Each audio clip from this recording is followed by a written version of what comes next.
Hello there. I am so very glad you're here. It's me, your old friend Santa Claus, speaking to you from my favorite chair here at the very top of the world. The fire is crackling warmly, and outside the workshop, the snow is falling in a quiet, peaceful blanket over the village. It's the perfect sort of evening for a nice long visit. And that is exactly what I was hoping we could have. Think of our time together as just that, a long, cozy chat. There is no need to rush. I'll be right here with you for a while. I thought I might share a few stories from my many Christmases past, read a letter or two that has truly warmed my heart, and, well, perhaps I'll even answer a few of the wonderful questions that find their way to the North Pole. We have all the time in the world. So, please make yourself comfortable. Whether you are busy with your day, decorating, or simply resting for a quiet moment, I am so very happy you've chosen to spend this time with me. It means the world. Let us enjoy this peaceful moment together. I'm truly grateful for your company.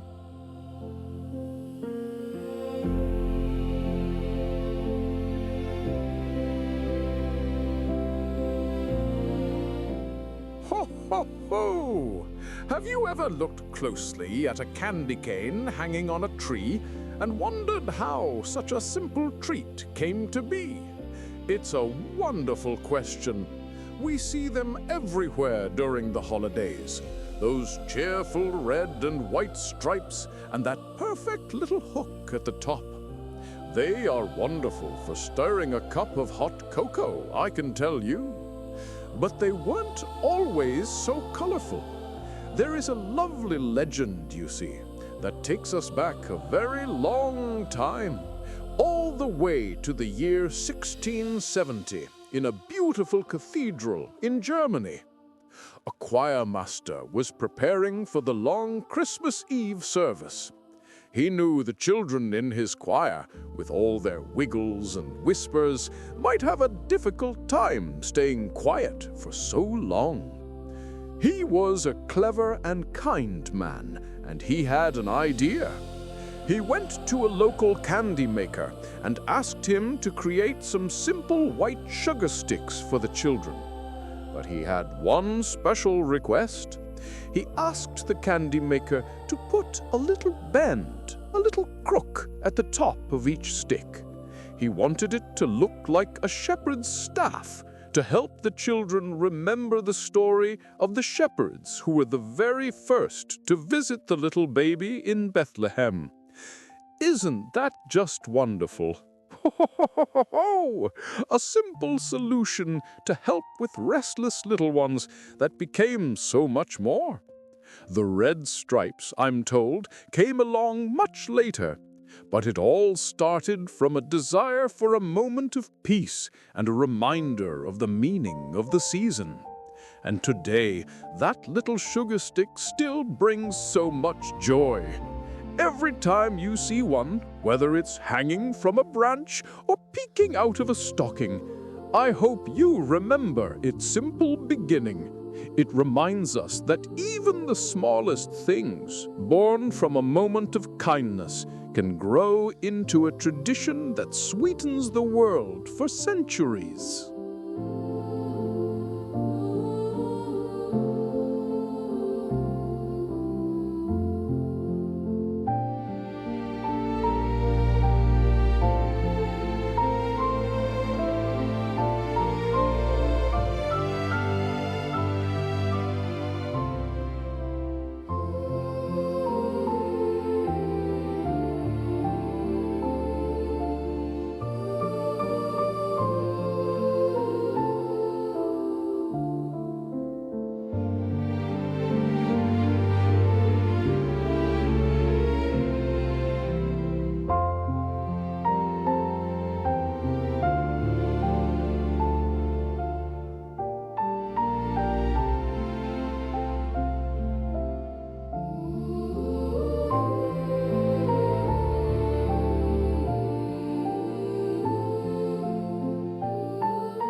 It is always such a joy to sit for a moment and read through the wonderful questions that find their way here to the North Pole.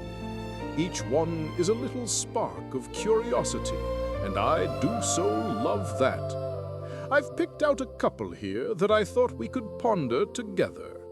This first one is from a young man named Leo, who is 10 years old. He asks, long before you were Santa Claus, when you were just a young boy, what was your favorite winter game to play in the snow?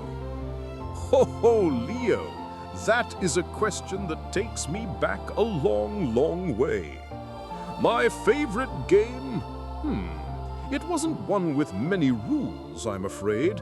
My friends and I called it Snow Guardians.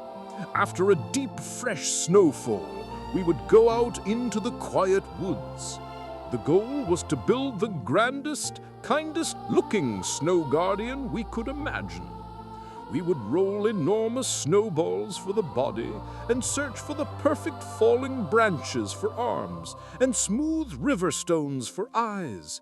It wasn't a competition, you see. The joy was in working together. Our mittens caked with snow, our cheeks red from the cold, watching this giant friendly figure come to life under our hands. The real magic was standing back at the end of the day, just as the sun was setting, and seeing our line of silent, smiling guardians watching over the forest. Ho, yes, that was a very good game. Now, this next question is from a librarian, Miss Gable. A keeper of stories, what a wonderful calling. She asks, is there a grand library at the North Pole that contains every Christmas story ever written, even the ones only imagined in a child's heart? Oh, Miss Gable, you have looked right into one of the North Pole's most precious secrets. Yes, oh yes, there is. We call it the Great Library, and its shelves stretch higher than the tallest pine tree. Some books are bound in old, worn leather, their pages filled with tales told for centuries. But my favorite volumes are the ones you spoke of, the stories imagined in a child's heart. They appear on the shelves as books made of pure, shimmering light. They have no words at first, but as a child dreams up a tale of a brave reindeer or an elf's first time in the workshop, the words appear on the pages in glittering frost written by the dream itself. Every hope, every wish, every wonderful Christmas adventure imagined by a child has its own place on our shelves forever. Thank you, Leo, and thank you, Miss Gable, for sharing your thoughts with me. Keep asking questions, my dear friends. Keep wondering. It is the surest way to keep the magic alive in your hearts.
You know, even after all this time, Mrs. Claus still finds new ways to make me smile.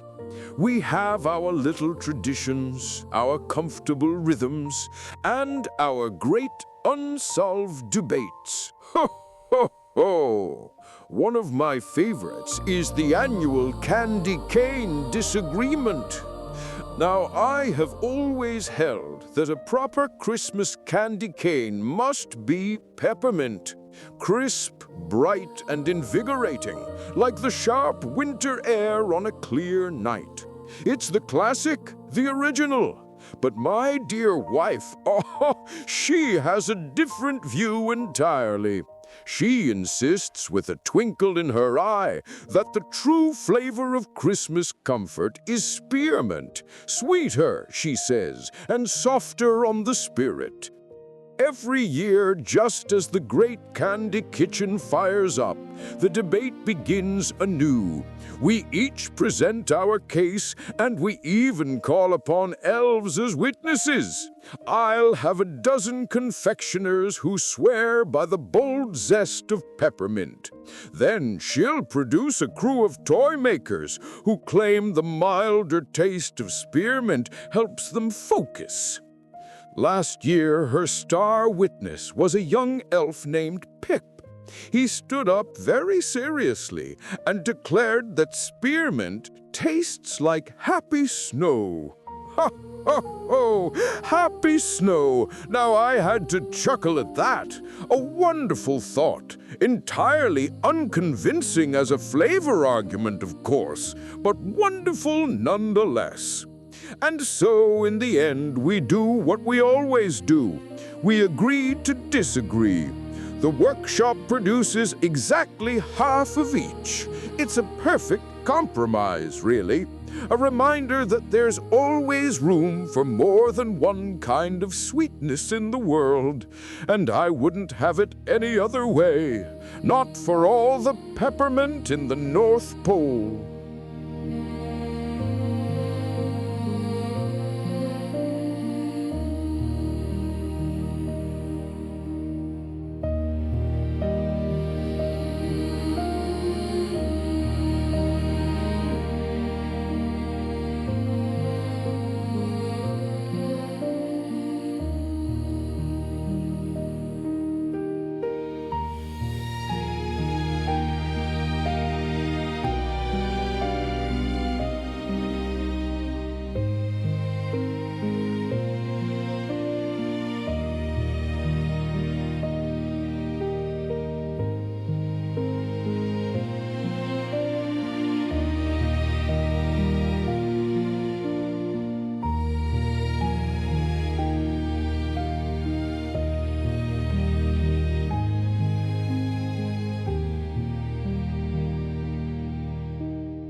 With all the planning and the list-making, it's easy to forget the little things.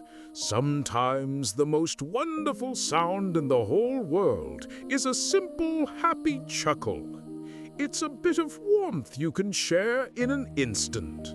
I've heard a few little jests in my travels, and I thought I might share one or two with you.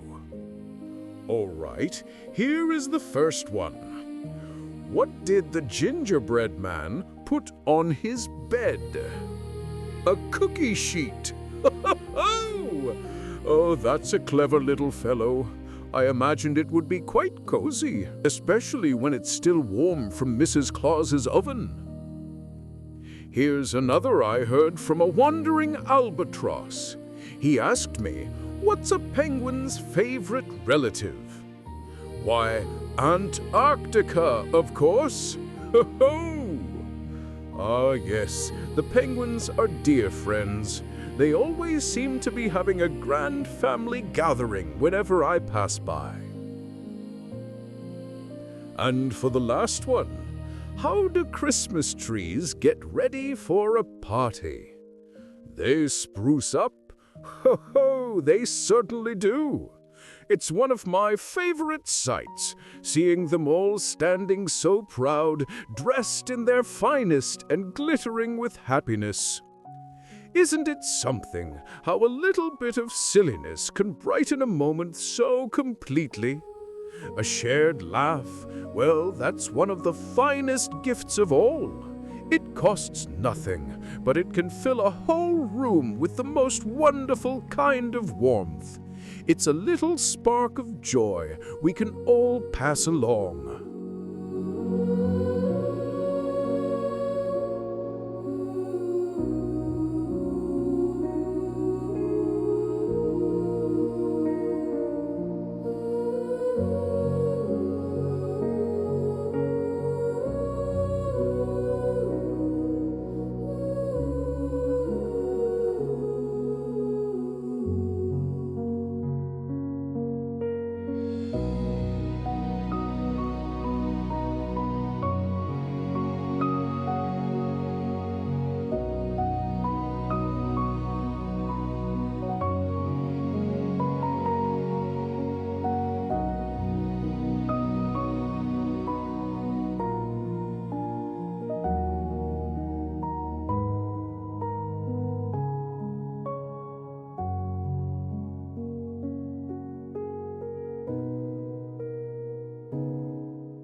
Have you ever tried to imagine the sound of my workshop? So many people picture a great cacophony, a thunder of hammers and saws. But the truth is, the deepest magic is often found in the quietest places. I'd like to share one of my favorite secrets with you. You see, the elves use very special tools, particularly their little hammers. We call them the echoing hammers. They are carved from the wood of the silent pines, ancient trees that grow in a hushed corner of the woods where sound itself seems to fall asleep. Now, when an elf takes one of these little hammers and brings it down to tap a tiny nail, something truly wonderful happens. There isn't a loud bang, oh no. Instead, the hammer creates an echo, but it's not an echo of sound, it's an echo of action. That one single careful tap instantly becomes 10 taps, all in the blink of an eye. Imagine that. One gentle motion and a whole line of tiny wheels is perfectly secured to a little red fire engine.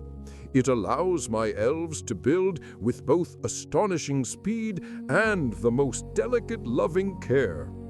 It's just one of the countless little wonders that fill our days here. A quiet tap that ripples through a moment, ensuring every creation is made just right. It's these small, happy miracles all working together that allow us to prepare the great magic of Christmas Eve.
You know, of all the letters that arrive here at the North Pole, some have a special kind of glow to them.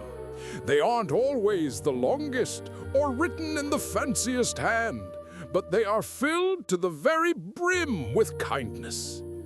I have one such letter right here.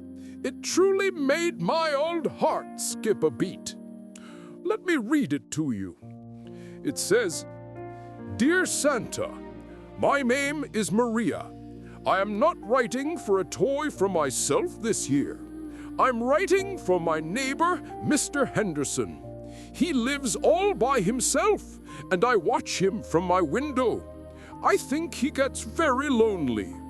He told me once he would love to have a cat, but that he is too old now to care for a real one.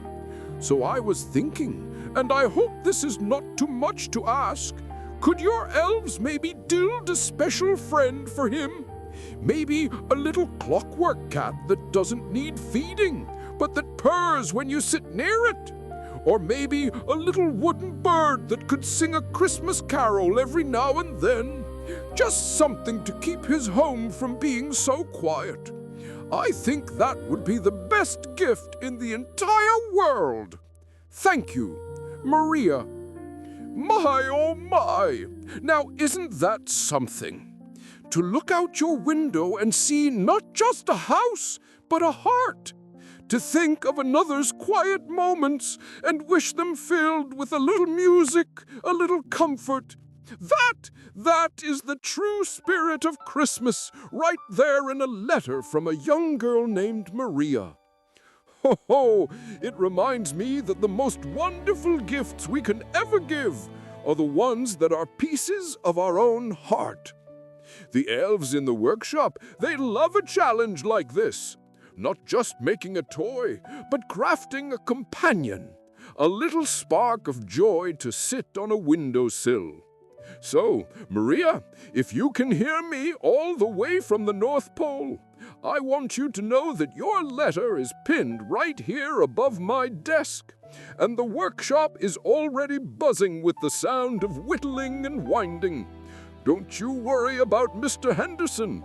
We'll make sure his home is a little less quiet this Christmas, all thanks to you. Your kindness is the real magic, my dear, the most wonderful magic of all.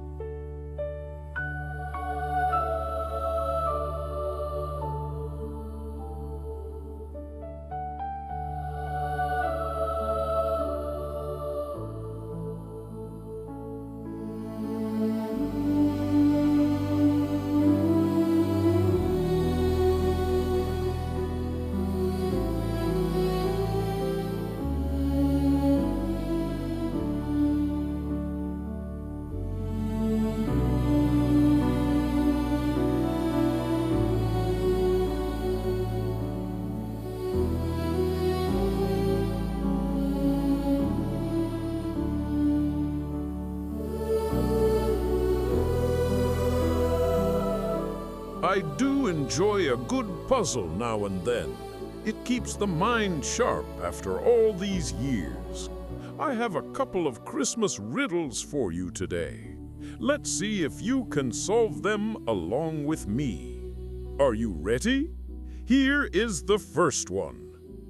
It hangs by the chimney, empty and waiting. It's for holding small gifts, a tradition worth stating. Children hope it will be filled to the brim by morning's first light. What is this special sock hung up on Christmas Eve night? That is a wonderful sight to see when I arrive at a home. Such hopeful anticipation. Now, if you need a little clue, think on this.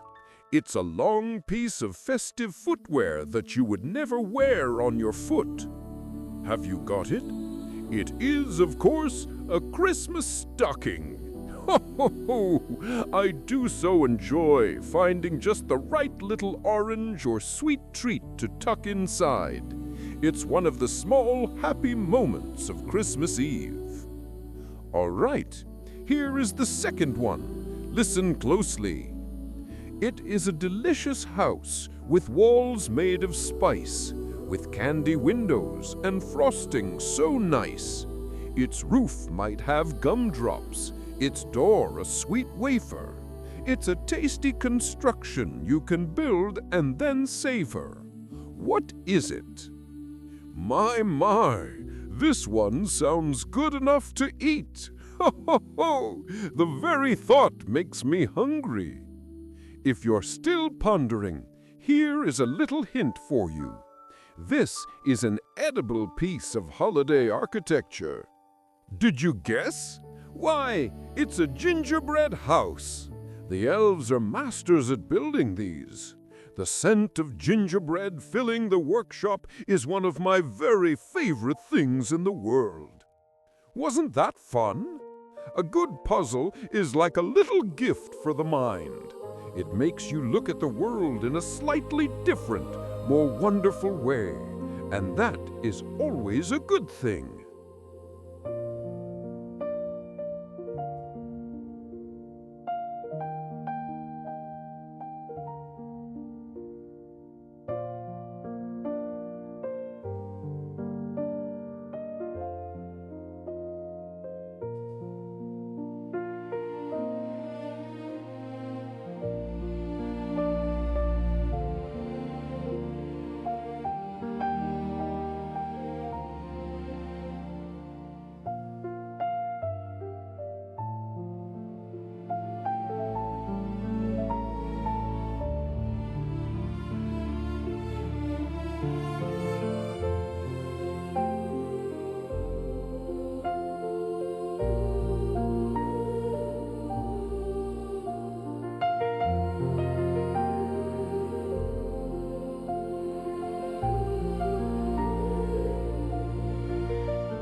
You know, Mrs. Claus and I had the most wonderful afternoon just the other day.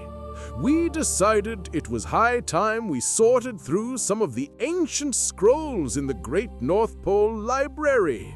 So many old carols, you see, written on parchment so delicate you can nearly see through it. We spent hours carefully unrolling them, the scent of old paper and pine filling the air. We found songs the elves hadn't sung in centuries. But then we came across a particularly dusty scroll tucked away in a long forgotten corner. We unrolled it on the grand old reading table, and what we saw, well, it was a puzzle. There was a melody, you see. Beautiful, simple notes dancing across the page, but there were no words, not a single one. We sat there for a moment, just looking at it. Mrs. Claus began to hum the tune, her finger tracing the notes. Then she looked up at me, her eyes twinkling in the lamplight. She smiled and sang the first line, soft and clear. When the winter moon is high. Well, I couldn't let her have all the fun. I listened to the melody again and added, and the silent snowflakes fly. We went back and forth like that, line by line, building a brand new song from a tune that was ages old. Our voices filled the quiet of that old library, creating something new right there on the spot. Oh, it just goes to show you. Sometimes the best traditions are the ones you make together, when you least expect it. Yes, the very best.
Ho, ho, ho!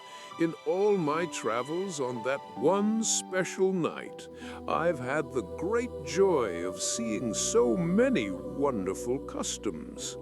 Every place I visit has its own unique way of celebrating the season, a little spark of magic that is all their own. It fills my old heart with such warmth to see them all. Let's take a little journey in our thoughts to the beautiful country of Norway. They have a tradition on Christmas Eve that always makes me chuckle. It's called hiding the brooms. Yes, that's right. On the night before Christmas, families will gather up every broom in the house and hide them in the safest, most secret places they can find. The story from long ago was that this would stop any mischievous spirits from taking the brooms for a flight across the winter sky. Ho, ho, ho! A very clever precaution, I've always thought. Today, it's become a charming and playful game, a bit of fun that marks the start of a quiet, cozy Christmas holiday. I do believe I've seen a few brooms hidden so well they weren't found again for days. It's things like this that I love so much. It shows that the spirit of Christmas, that wonderful feeling of joy and togetherness, can be expressed in so many different and beautiful ways all around the world. It's the same warm light, just shining through 1,000 different windows.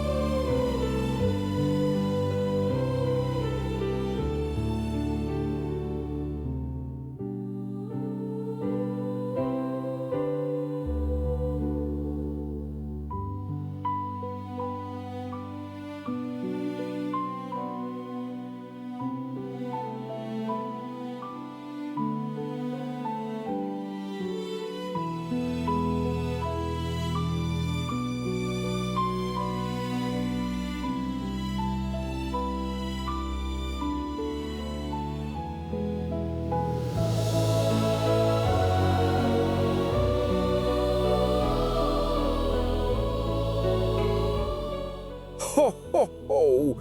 Come, lend an ear for a moment. I'd like to share a story with you from my big book of memories. This one I call The Compass of Kindness.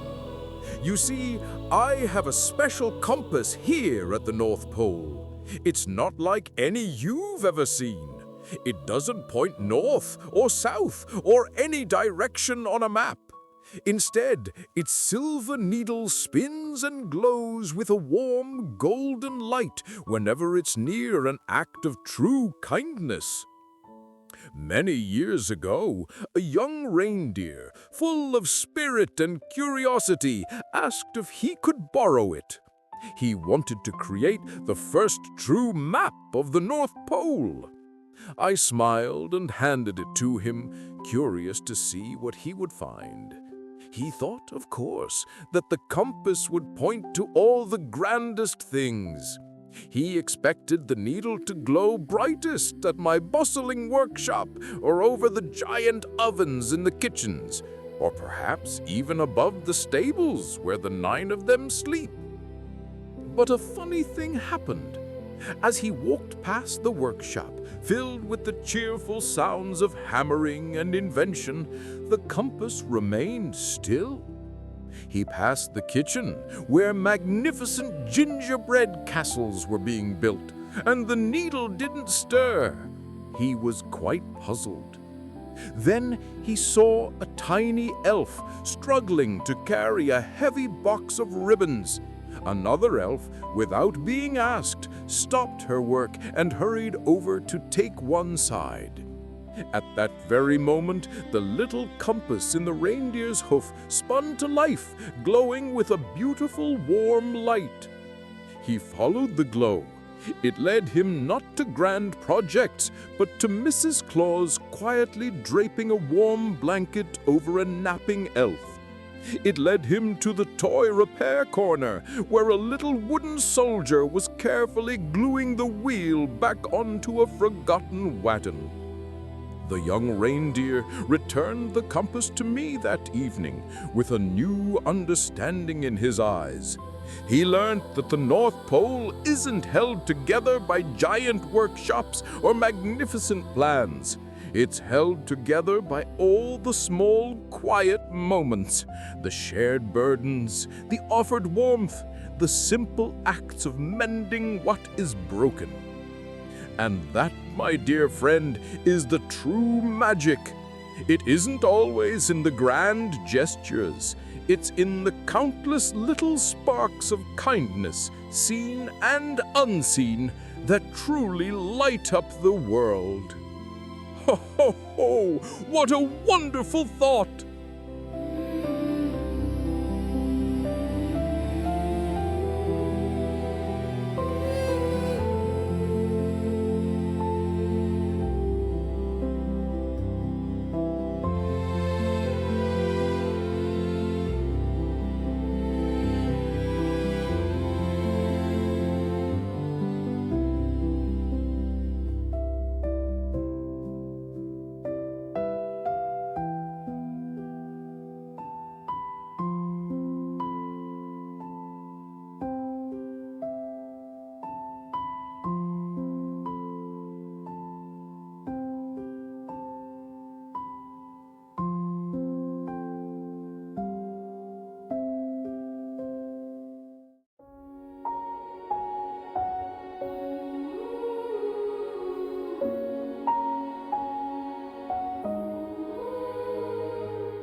was just sitting here, watching the flames dance in the fireplace, and a thought popped into my head.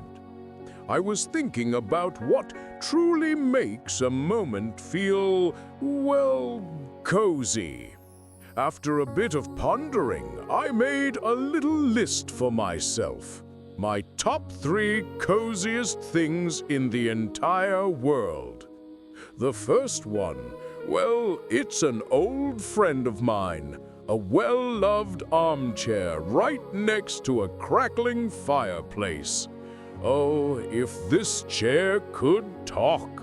It has held so many stories within its cushions, so many whispered secrets and sleepy sighs from elves and visitors alike.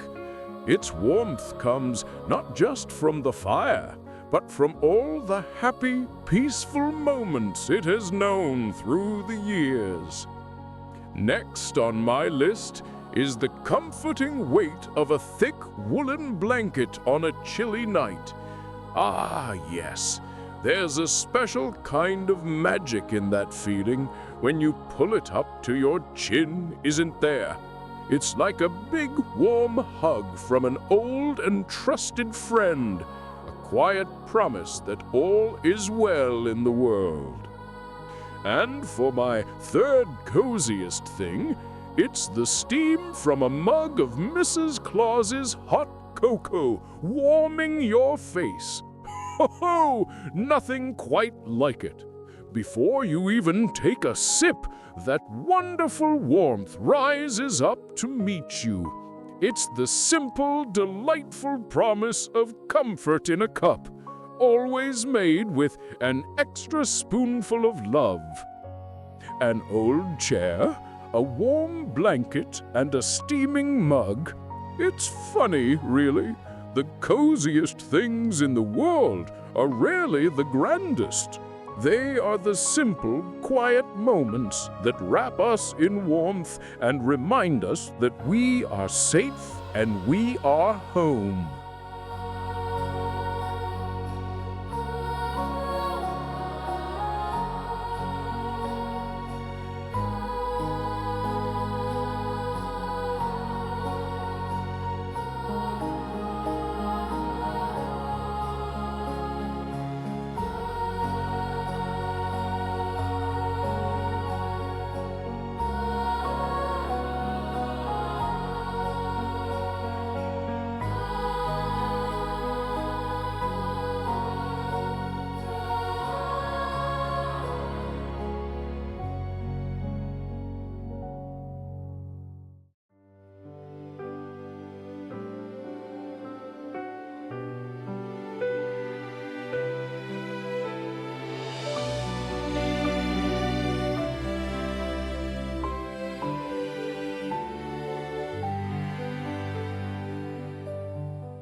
Ah, my dear Mrs. Claus. She has a way of seeing the world, you know. A wisdom that cuts through all the noise and bustle, especially in the busy days leading up to the big night. She reminds me of what's truly important. I remember one year the workshop was buzzing louder than a hive of bumblebees in summer. Elves were scurrying, sleigh bells were being polished, and I was going over my list for the 3rd, or was it the 4th time? Ho, ho, ho. Amidst all the happy clamor, a very small reindeer, one of the younger ones, kept nudging my sleeve with her nose. I was so caught up in my work, I just gave her a little pat on the head and carried on. But she kept at it, nudging and looking over toward the stables with her big, worried eyes. It wasn't until later that we realized she was trying to warn us all about a dangerous patch of thin ice that had formed near the watering trough. That evening, as we sat together, Mrs. Claus, who had seen the whole thing, shared a thought with me that I have never forgotten. She said, Sometimes the quietest reindeer has the most important story to tell, if only you'll stop to listen. And she was right. She always is. The greatest gifts are not always the ones that make the most noise. Sometimes the most important messages are delivered in a whisper. You just have to be listening for them.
Ah, the great ledger. I'm sitting with it now, its pages filled with the light of 1,000,000,000 tiny moments. The spine is worn from countless years of turning, and the ink on the pages tells stories that span all of time. Every now and then, a new entry shines so brightly it warms the entire room. I've just found one such entry, and I must share it with you. My quill has just noted a wonderful deed in a place I hold very dear, Dublin, Ireland. In a small community garden, where the soil is rich and dark, a young man spends his afternoons. He tends 2 plots of land with such care. One is for him, but the other is a garden of pure kindness. He plants rows of carrots, potatoes, and lovely green cabbage, not for his own table, but for his elderly neighbors. He knows they miss the feel of the earth in their hands, the joy of watching something grow. So he does the growing for them, delivering fresh vegetables to their doorsteps, a simple gift of nourishment and remembrance. Isn't that just the most wonderful thing? It's a reminder that the best gifts are not always wrapped in paper and bows. Sometimes they are pulled straight from the earth. This young man isn't just growing vegetables, he's cultivating community. He's sharing his strength with those whose strength has begun to wane. He is sharing his time, which is the most precious thing any of us have. That simple act of tending a second garden plot is a promise that no one is forgotten, and that kindness, when planted, always yields a beautiful harvest. Seeing things like this fills my old heart with such immense pride. It's in these quiet corners of the world, in these simple acts of looking after one another, that the truest spirit of goodness shines. It gives me such hope for the world, knowing that hearts like his are out there, quietly making everything a little bit better, one garden row at a time.